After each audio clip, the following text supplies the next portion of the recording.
Afternoon, Packers fans. Welcome to your Packers Daily Chat, coming to you live on the Cheesehead TV social channels. Happy extended 4th of July weekend. I hope you're all staying safe and having fun wherever you are in this great land of ours, or wherever you may be worldwide. Maybe not observing the 4th of July, but existing and thinking about the Green Bay Packers and saying, you know what, I want to connect to like-minded people across the universe here on this old internet and talk about the Green Bay Packers. Well, lucky for you, we are devoted to Packers fans worldwide here at Cheesehead TV, and that's what we do each and every day, Monday through Friday, except for tomorrow because it's a national holiday and I'm going to be hanging out with my girlfriend and drinking beer and having a good time. So, really glad to see you all here. Got a bunch of people already mixing it up in the comments. Before I launch into anything, though, I got to give a shout out to our good friends over at Ticket King. That's right. If you want to watch the Green Bay Packers during the 2023 football season, you want to head to cheeseheadtv.com, look at our schedule, and find individualized links for each and every game, home and away, preseason, regular season, all of it. Going to Ticket King. That's right. You don't want Ticketmaster. You don't want StubHub. None of these national nonsense places. You want to utilize a place that's been around in Wisconsin since the early 90s. Hell, they got a spot right across the street from Lambeau Field. Use cheeseheadtv.com, our schedule there, or on our app, bringing you to Ticket King. That's what you want to do, folks. Ticket King. Make it happen. Or you can just go on the link in the description of this video. That works as well. Also, speaking of links in the description of this video, don't forget, people, until July 11th, right now, through July 11th, you can get 20% off every single thing in the Cheesehead TV store. Use promo code SummerVibes20. That's SummerVibes20 for 20% off every single thing in the Cheesehead TV store. If you're listening to this on the podcast, you can just go to cheeseheadtv.com's homepage, click on Shop at the top. Shop. And then you'll get 20% off. SummerVibes20. Do it, people. Lock it up. You know you want to.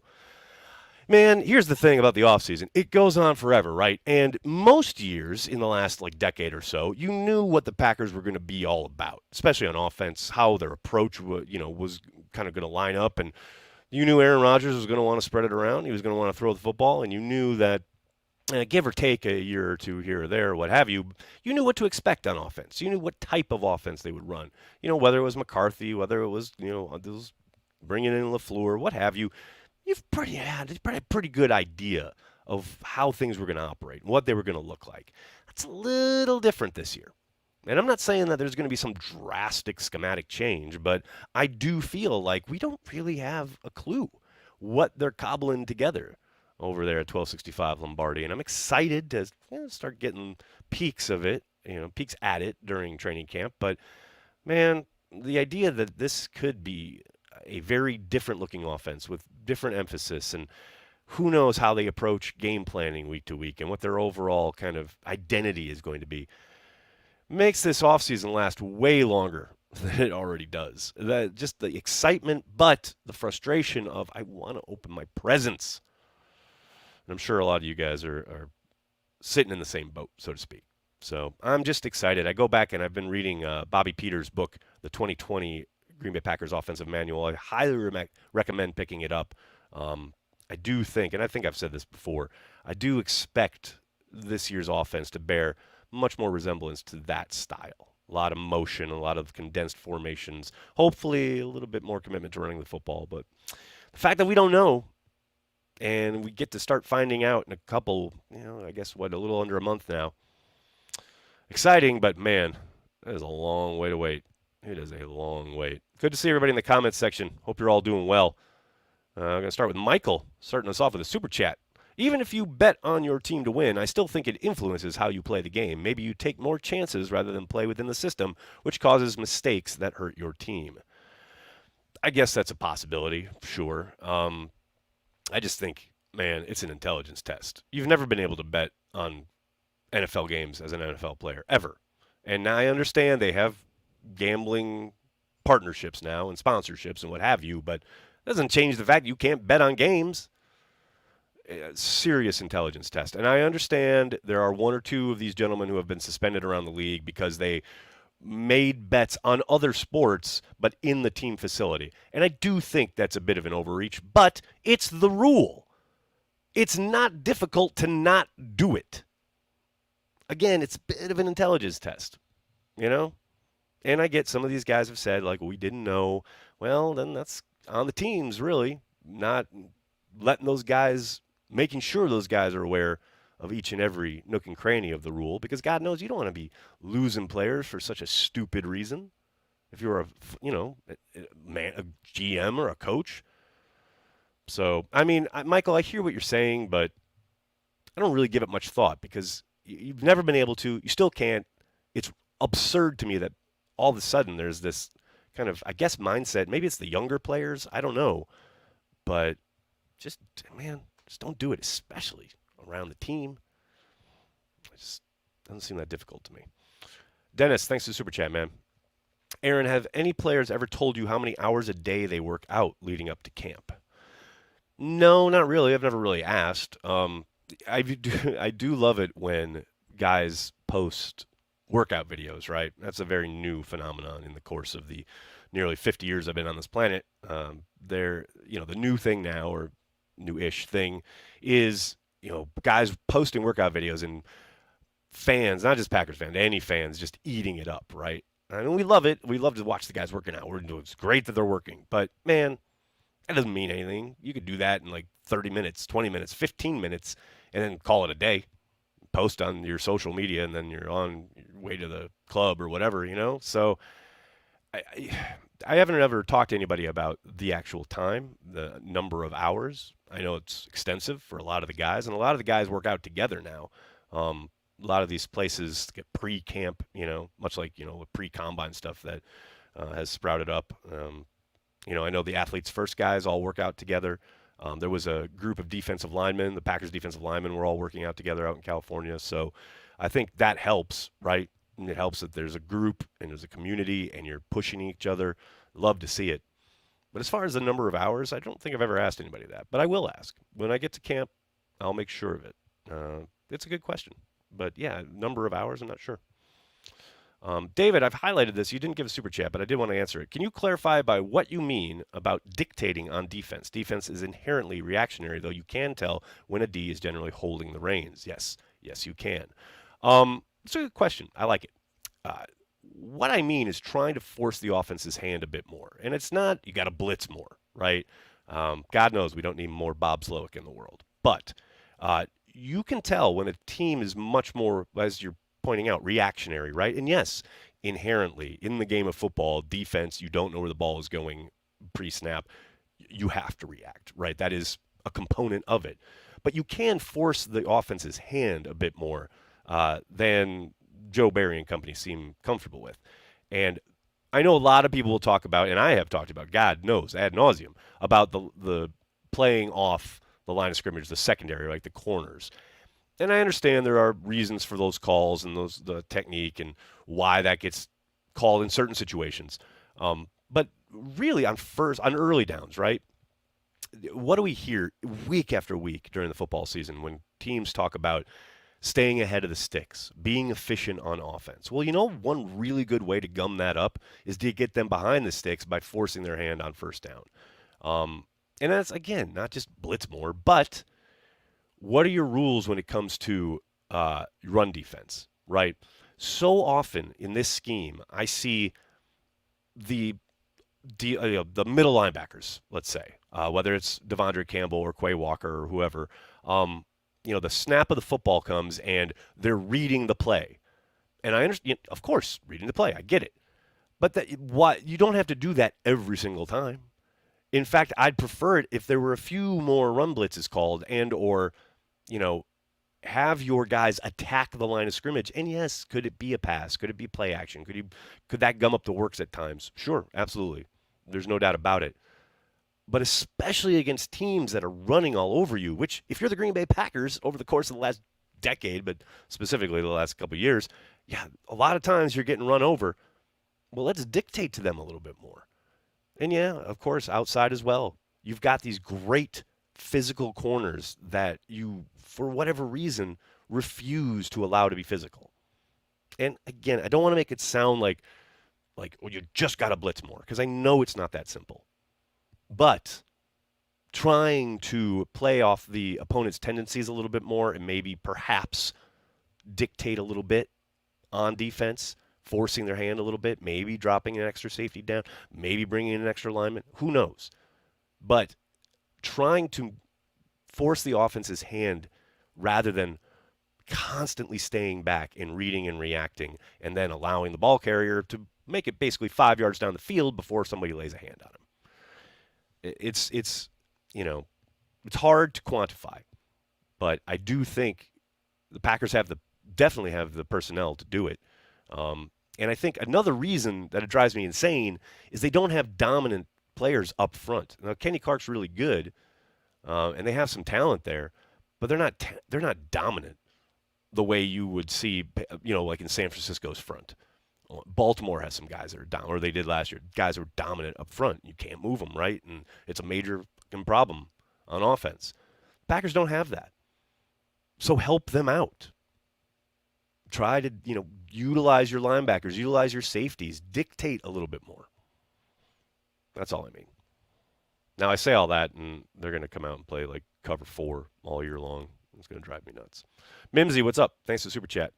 Green Bay couldn't donate to 30 and 30. Soft, $500,000 though. I did see 500 grand was reached. Well, the Packers, to be fair, they were the number one visit, and nobody knew what Tom's journey was going to become. They were one of the few teams that let him in the building. I mean, and not just in the bowl, but like in the offices, in the bowels, and the back end, so to speak. So I think the Packers were completely bereft of hospitality. And who knows? You never really know what people are doing behind the scenes as far as donating. I try not to call anybody out in that regard, but yeah, no, I thought the Packers treated Tom pretty well. And to your other point, 500,000. I mean, what an amazing job by Tom. Just incredible. Absolutely incredible. Really hope, I know he's just done this whole month of travel, but I really hope he can make it to training camp this year. I'd love to see him say hi. It is kind of funny that I see Tom probably more in Green Bay than I do in New York, and we live not close together, but like we live in the same somewhat area, and I rarely, if ever, see him here in New York. Ken, what's up, man? Thanks for the super chat. Happy 4th, Nags. Only 2 more days until pre-camp. There you go, buddy. There you go. That's what I'm talking about.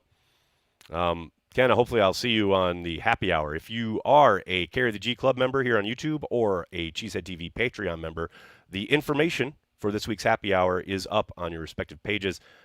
It'll be Thursday evening. Obviously, won't be doing it tomorrow, our normal Tuesday get-together. It'll be on Thursday. The info you need are on your pages, so make sure you take a look. Vex, thanks for the super chat. Your consistency doing this most days is incredible. Thank you. Well, thank you, Vex.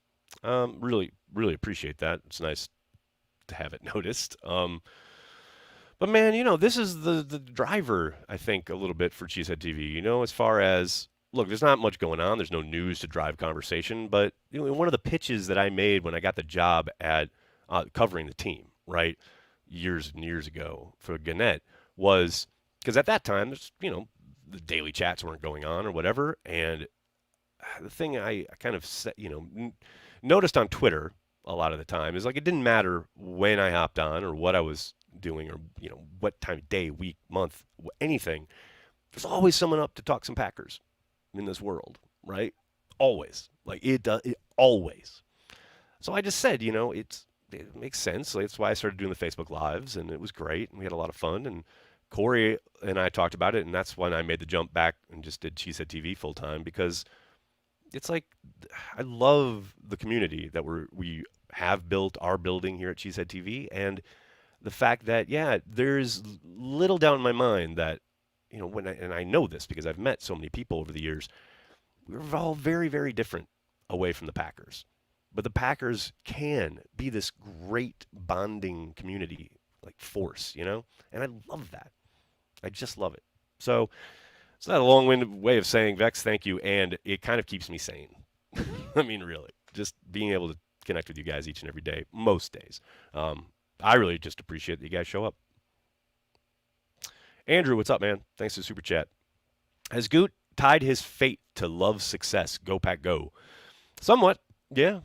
I don't think there's any question there. I mean, the tricky part is, we'll see how he does out the gate here. There's a good chance that if he looks good, early on. They'll probably try to sign him to an extension. Now, I don't know if his agent will play ball right away, but that's what they did with Rodgers. I suspect that's what they'll try to do with Jordan. And yeah, I think if he doesn't, and if he flounders a little bit, it's going to be really fascinating to see how the remainder of his contract plays out, especially since Mark Murphy is out the door spring of 2025. And then whoever comes in is going to have to make a call and will most likely probably have input if, Jordan flops and then Brian is floundering and then Mark probably makes the decision to either move on or whatever. Well, then you're in a real kind of interesting turning point, right? Just because Mark has to retire. So, I mean, that's all a lot of stuff to play out yet. But, yeah, I think, and Brian knew that when he made the pick. No doubt about it. So, it's just the nature of the league. John, what's up, man? Thanks for the super chat. Baseball sucks. When do the Packers start? Oh, no, did I missed the end of the Brewers game. They came back. Hey, look, they won. Wait, Simitovich, are you a Cubs fan? Lord. Big win for the Brewers. They were down 6-0. Came back to win 8-6. That's what I'm talking about. Ed, what's up, man? Thanks for the super chat. Hey, Nags, do you have a favorite episode of Mad Men? Go Pack Go. Ed, that's so funny. I was literally watching Mad Men last night and then again this morning. My oldest daughter, Madeline, and I talked about this a little while ago. I think my favorite episode is the Carousel, the season ender of season 1. But there are so many great ones. I love that entire body of work, and it's between the Carousel and the episode where they have the great exchange between Peggy and Don, where he says that's what the money is for. I can't remember the name of the episode, but it's either that or the Carousel. I love all of that stuff. Brad, what's up, man? Thanks for the super chat. Howdy, Nags. How about that crew comeback? Go Pack Go. That's what I'm talking about. There you go. There you go, Brad. Vex again, what's up? Thanks for the super chat. Passive defense will never get the Packers to where they want to be. Yeah, I mean, again, it's a fine line. It's a fine line. You've got great athletes. You've got an ability to clamp people down, so to speak, without having to, resort to heavy pressure or go overboard with certain calls. But you do have the ability probably to be a bit more aggressive, and I don't think that's a bad thing, But it's a hard line to walk. And I think, Joe, we've seen spurts. We've definitely seen spurts. And what's funny is that they were so successful late in the year last year after really calling off the pressure. They played a lot more the cover 2 and cover 6, eyes on the quarterback, picked off a lot of footballs. But there are some context there, right, for each of those performances. So, yeah, I don't know, man. It's going to be interesting to see how it plays out. Joe, thanks for the super chat, man. In 1972, rookie Chester Markle led the NFL in scoring, was second in Offensive Rookie of the Year voting, sixth in NFL MVP voting, first team All-Pro and Pro Bowl. And he ran in a touchdown high on coke. Good times. Good times. That's a blast from the past right there, Joe. John, again, thanks, buddy. Yes, Cubs fan. I will remember to carry the G, though. Oh, John. John, we were just becoming friends, John. Fly that L, buddy. Sean, thanks for the super chat. I found it crazy how fast we changed the feeling about this team with the addition of the last 2 draft classes. Who was your favorite player from the last 2? The last 2 drafts? That's a good question. I mean, hard not to like Christian Watson, right? But, I don't know, man. In this class, I'm really excited for Reed. I've talked about that a lot. Last year, probably Zach Tom. Just how good he is already out the gate, and he's got a high ceiling, and I think we've only just seen him scratching the surface. So it's an interesting question, though. There's a lot there, no doubt about it. What else we got here, folks? Got that one. Got all those. Brandy, my hubby is passive aggressive. That does not work either. I like it. That is great. Michael says, I just don't think we should bail on J-Lo if he has a tough season. Just think if the Eagles had moved on from Hurts. Oh, Michael, don't get it twisted. They're not going to. It's going to take more than one season. Um, but yeah, things will. The narrative and the conversation will be about patience, and you'll hear a lot of the comparison you just made, like to Jalen Hurts. There's no doubt in my mind. They won't bail after 1 year. Um, but I have said it many, many times. The biggest component of the season is Jordan playing and looking and developing better the second half of the year than he is the first. Is he growing? Is he developing? Is he playing better ball in December than he was in September? That's really what this season is all about.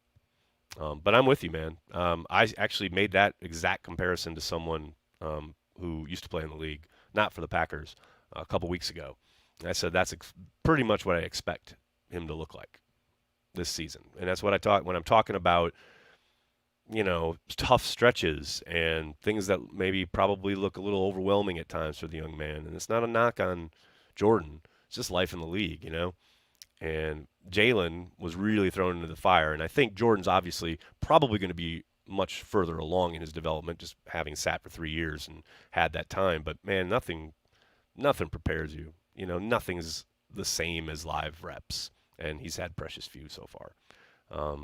But, yeah, I don't think it'll be dissimilar. Again, a little bit more polished, but not too different. What's this? What do we got here?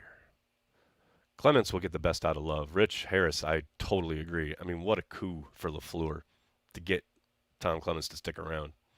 That's such a huge. I did a video about that earlier this summer, but yeah, that's such a big deal. No question about it.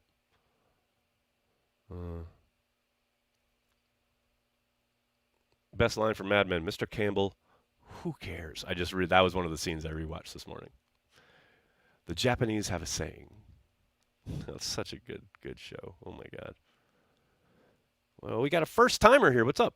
OJ Page. What's up? Hey, first time ever chatting on your show. I'm optimistic love will silence the non-believers. I'm with you too, man. I do think, look, for all my doom and gloom and all my, saying there's going to be tough stretches because there are. I'm with you, man, especially nationally. Like there's just all this. I will say that there's a split. There's either skepticism or, oh, he's going to ball out. And I do think he's going to be a little better than people probably expect. But I think at the same time, there are going to be weeks and certain opponents and things like that it's going to look tough, right? But I'm with you, man. I think the hope here is that a month or so in, right, 4 or 5 games into it, you can see, that's our starting quarterback for the next however many years. Like, that's the hope, right? And anything after that is gravy, as far as I'm considered, in his first year as a full-time starter. Brandy with a very, very good reminder for everybody. Hope everyone takes care blowing stuff up this 4th. Please be safe. That's a good place to leave it. I really, really appreciate you guys hanging out, talking Packers each and every day, Monday through Friday, right here on the Cheesehead TV social channels. As Brandy says, please be safe throughout the 4th holiday. Take care of yourself. Take care of each other. And then do me a monster favor. Hit like on the video. Subscribe to the channel. And then tell your friends and tell your family. Cheesehead TV. We are devoted to Green Bay Packers fans worldwide. Thanks a lot, everybody. Have a great day. Go Pack, go.